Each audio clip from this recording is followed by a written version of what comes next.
बिस्मिल्लाहिर्रहमानिर्रहीम, अस्सलाम वालेकुम। मैं हूं सभी काज़मी। आज जुम्मे का दिन है, अल्लाह आपका जुम्मा मुबारक करे। पाकिस्तान का आप फेसबुक और यूट्यूब देख रहे हैं, बर्फ़ पिघलती हुई नज़र आ रही है। तहरीक इंसाफ को बल्ले के निशान पर क्या ग्रीन सिग्नल मिल रहे हैं? बल्ला क्या मिल सकता है? इलेक्शन से पहले क्या मामला हो सकता है अगर ऐसा हुआ तो? बहुत से अहम सवालात।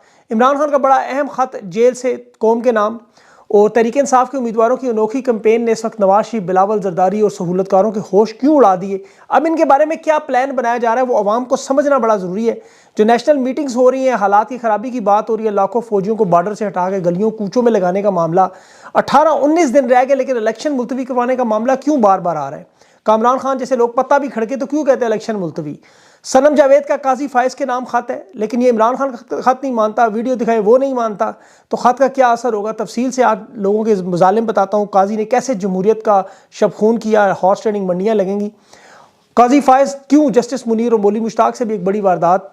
और बलोचिस्तान में इसराइल की मौजूदगी की इतलात में क्या सदाकत है कि इसराइल के वज़ीर-ए-आज़म का कल एक बहुत बड़ा बयान आया, और उसके बाद जो ईरान और पाकिस्तान के मामलात हैं उस पर बहुत सी तफसीलात जो पाकिस्तान की आवाम को नहीं पता वो आपके सामने रखनी है। और दुनिया का एक बड़ा इत्तेहाद जो बहिरा अहमर में यमन के हौसियों के खिलाफ क्यों इकट्ठा हुआ है, मगरिब को पत्थर के दौर में भेजने का हौसियों का मंसूबा, बहुत बड़ा मंसूबा, पाकिस्तान भी इसमें शामिल है।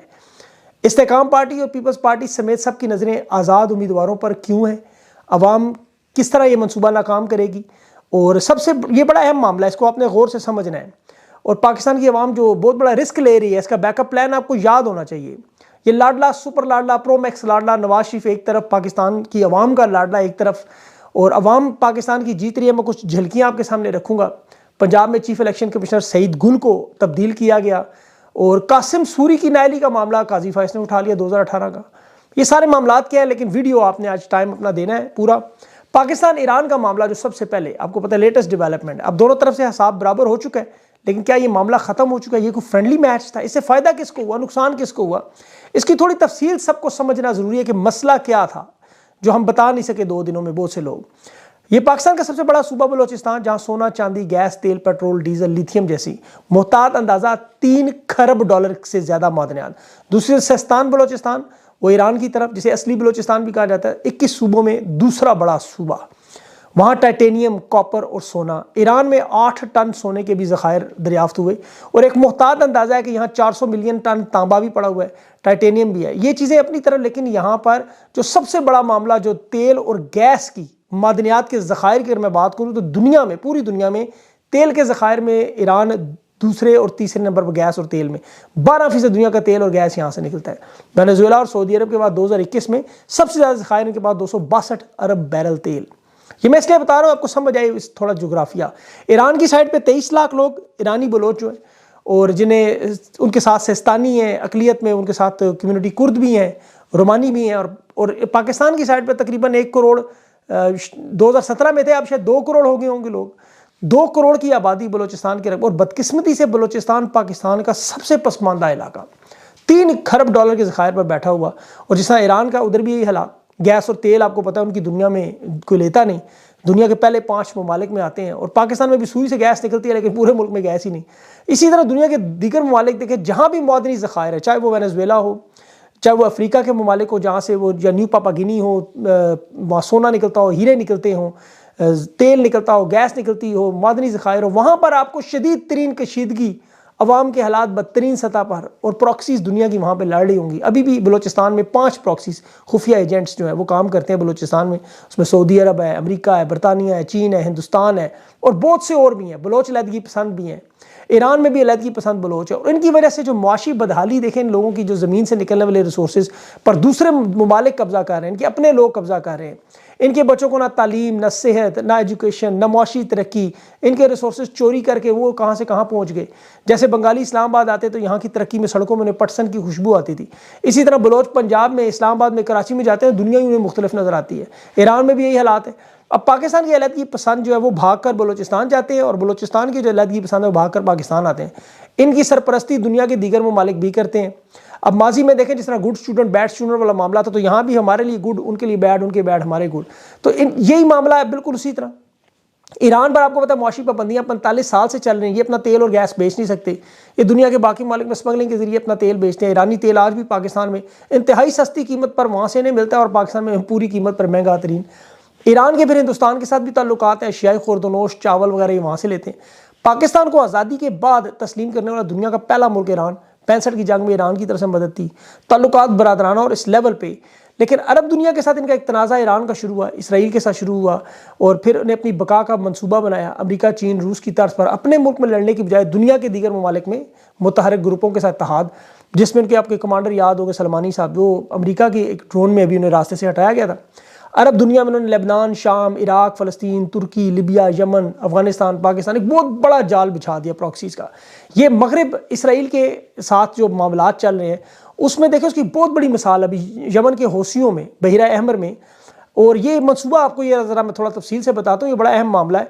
दुनिया इस वक्त परेशान है। बाबुल मंदाब में वहाँ पे जो इंटरनेट का बहुत बड़ा इंफ्रास्ट्रक्चर मशरिक और मगरब और इस तीनों बराज़मों को जोड़ता है, अफ्रीका, यूरोप को भी 25,000 माइल तक हांगकॉन्ग से लेकर ये साउथ चाइना सी से यूरोप की तरफ बाहर तो 12 ममालिक को इंटरनेट, जिसमें पाकिस्तान भी शामिल है, केबल AAE1 जिसे कहते हैं एशिया, अफ्रीका, यूरोप, उसमें हांगकॉन्ग, वियतनाम, मलेशिया है, सिंगापुर है, थाईलैंड है, हिंदुस्तान है, अरब अमारात है, कतर, यमन, सऊदी अरब, मिस्र, यूनान, ये सारे, फ्रांस भी है। इसमें टेक्नोलॉजी में आपको पता है इन्होंने जब इजाफा किया तो ये इंटरनेट का मामला शुरू हुआ।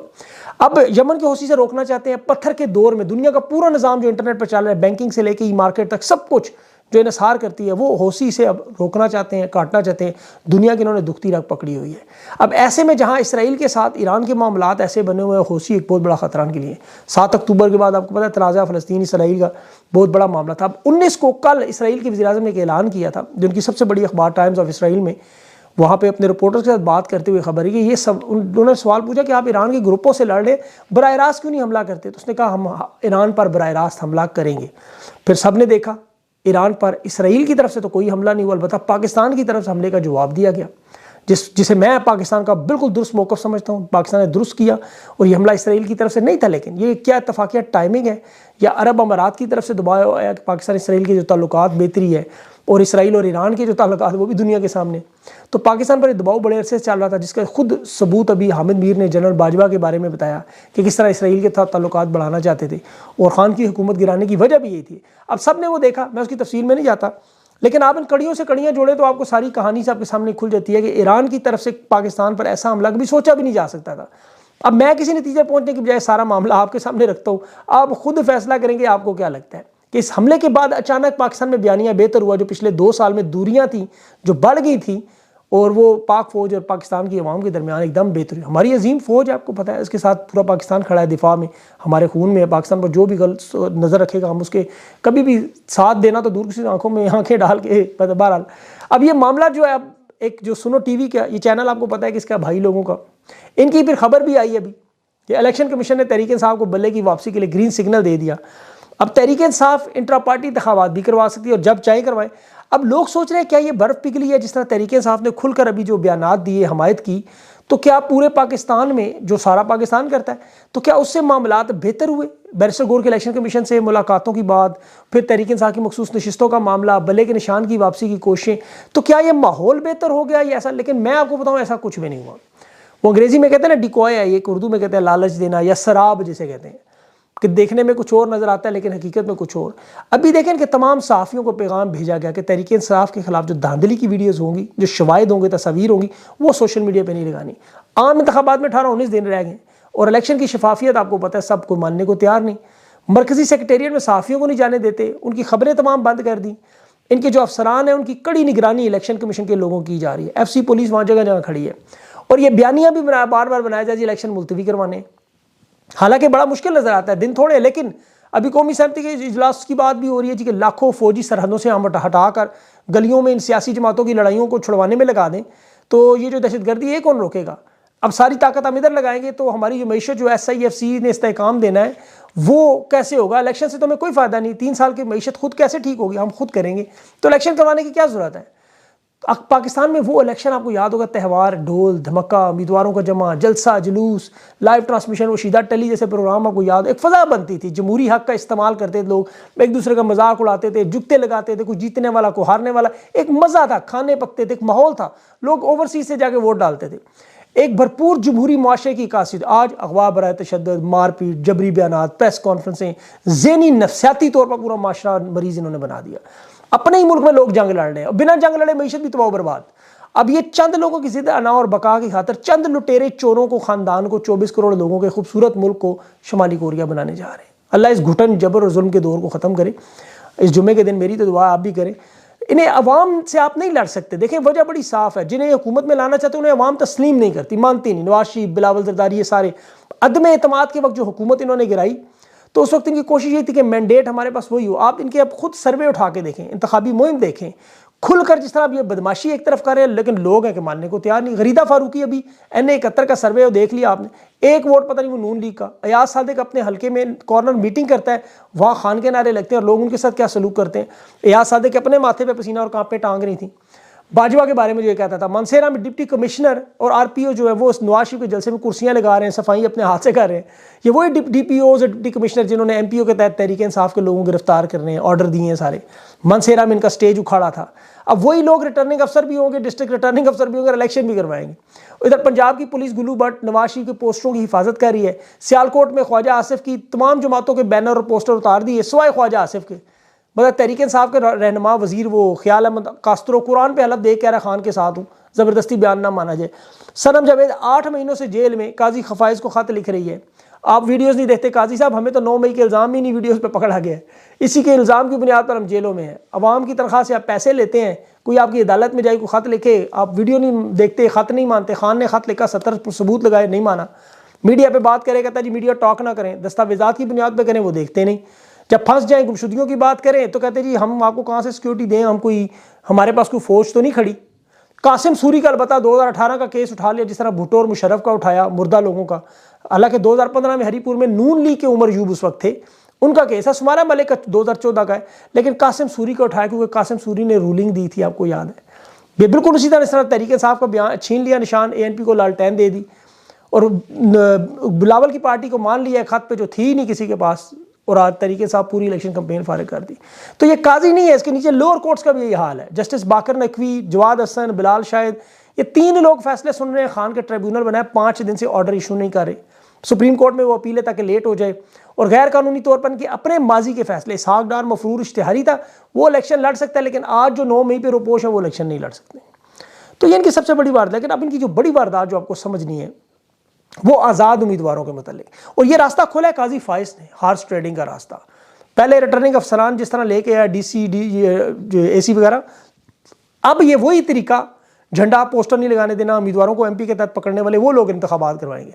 दूसरा तरीके से बल्ला इसने छीना, पूरी की पूरी फील्ड बदल दी। अब हॉर्स ट्रेडिंग के आज़ाद उम्मीदवारों की मंडियाँ लगें। अब ये फैज़ जिस तरह वो पाकिस्तान की तारीख में कहते हैं ना, जस्टिस मुरीद मौलवी मुश्ताक, ये उनसे भी बड़ा मुजरिम है। इस्तेकाम पाकिस्तान और पीपल्स पार्टी दोनों जमातें कह रही हैं, जिनके पास 20% उम्मीदवार पूरे पाकिस्तान में नहीं। बिलावल जरदारी और फैजुल हसन चौहान की बातें सुने, कहते हैं हम इनके तहरीक इंसाफ को जीतने वाले उम्मीदवार ले जाएंगे। ये मुस्लिम लीग नून से थोड़ा तरीका वारदात मुख्तलिफ, वो तो कहते हैं ना हमारी गल होगी, साड़ी गल होगी। ये आज़ाद उम्मीदवारों पर मंडियों को मनसूबाबंदी है। फैजुल हसन चौहान कहता है TV प्रोग्राम में बैठ के आ रहा है कि 70% लोग इनके जब जीत के आएंगे आप देखेंगे सारे IP पे। बिलावल कह रहा है हम आज़ाद उम्मीदवारों से हुकूमत बनाएंगे।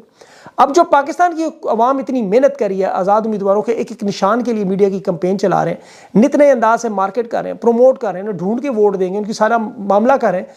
कल को इनमें से कोई शख्स वोट लेके इस्तेकाम पार्टी या पीपल्स पार्टी या नून लीग में जाए तो ये बहुत बड़ा धोखा होगा। खान तो कहता है ये सोच भी नहीं सकते ऐसे लोग, उन लोटों का इंजाम पता है। लेकिन अब पाकिस्तान की आवाम को अब सबसे अहम मामला यही करना होगा, आज़ाद उम्मीदवार आए, आप लोग जिनकी कुर्बानियाँ उन्हें छोड़ दें, वो तो नज़र आ गए 9 मई के बाद नहीं टूटे, आप भी नहीं छोड़ेंगे। तमाम लोगों से आप बाकायदा तौर पर कॉर्नर मीटिंग्स में कुरान मजीद पर हलफ लें, वो वीडियो बनाएं, सोशल मीडिया पर लगाएं, उसे रिकॉर्ड का हिस्सा बनाएं, ताकि कल को जब ये लोग अपनी को वफादारी बदलें तो आप आवाम के सामने एक्सपोज करें, इनको इनके अहले खाना, रिश्तेदार, ख़ानदान सबको पता तो चले कि इन्हें मरना है। जिस तरह वो कब्र की आज एक वीडियो आपने देखी होगी, बंदा जाके पटवारी कब्र पर रो रहा है। अब इसी तरह PTV पे देखें, बल्ले के निशान पे जिस तरह वो बात कर रहे थे, उन्होंने पूरा मैच ही उड़ा दिया, मैच ही नहीं दिखा रहे थे न्यूजीलैंड, सिर्फ खान की तस्वीर आई। अब लोग बड़े ज़बरदस्त इंतखाबी निशान जो मिल रहे हैं उस पर मुहिम चला रहे हैं अपनी, बड़ी मेहनत कर रही है अवाम, कोई फ्रिज पे, कोई बैंगन पे, कोई रेडियोस पे, ये जो चले हुए इश्तिहारों में अपनी इंतखाबी मुहिम चला रहे हैं। रेहाना डार साहिबा का सबसे बेहतरीन क्लिप सोशल मीडिया पे चल रहा है, बेहतरीन, जिसने बनाया बड़ा उसको क्रेडिट देना चाहिए। और ये मामला देखिए, ये आपको हटाने की कोशिश कर रहे हैं, लेकिन आप बार बार, ये मैंने इंसानी नफ्सियात है, जितना दबाओगे लोग उतना उठेंगे। ये पोस्टर नहीं लगाने दे रहे, इंतखाबी मुहिम नहीं चलाने दे रहे, अगवा कर रहे हैं, लेकिन ये नहीं पता कि तहरीक इंसाफ की इंतखाबी मुहिम में मज़ीद इजाफा हो रहा है। अब इमरान खान का एक ख़त काफ़ी है, जो अवाम इंतज़ार करती है कि वोट इलेक्शन में खान को देना है, जुल्म का बदला वोट से। खान ने जेल में जाके क्या किया, ये कहते थे टूट जाएगा, रोएगा, वो कह रहा है शुक्रिया तुम्हारा, तुम्हारी मेहरबानी, कुरान पाक पढ़ने की, आयात समझने की, नोट्स बनाने की, किताबें पढ़ने की फुर्सत दी। तो ये बड़ा अहम मामला था। ये इमरान खान ने देखा, जो ख़त लिखा उसमें भी वही तमाम पॉइंट है जो रोज़ाना आपको बताते रहते हैं, रोज़ाना आप देखते रहते हैं। अब 5वां दुनिया का बड़ा मुल्क और अगवा बराए तवान, अगवा बराए सियासी तवान, वो फैसलाबाद में जो मैं देख रहा था उसकी ख्याल अहमद कास्त्रो की, जिस तरह वो घसीट के लेके जा रहे हैं, पता नहीं काजी किधर सोया हुआ, देखता नहीं है, फिर कहते हैं GIT बना के लोगों को पकड़े हुए हैं, जो करना है करें। बहरहाल अल्लाह ताला पाकिस्तान पे रहम करे। जुम्मे का दिन है, आप भी जुम्मा पढ़ के दुआ करते ही होंगे ज़रूर। अपना ख़ास ख्याल रखें। मुझे अगली व्लॉग तक के लिए इजाज़त दें। अल्लाह हाफ़िज़।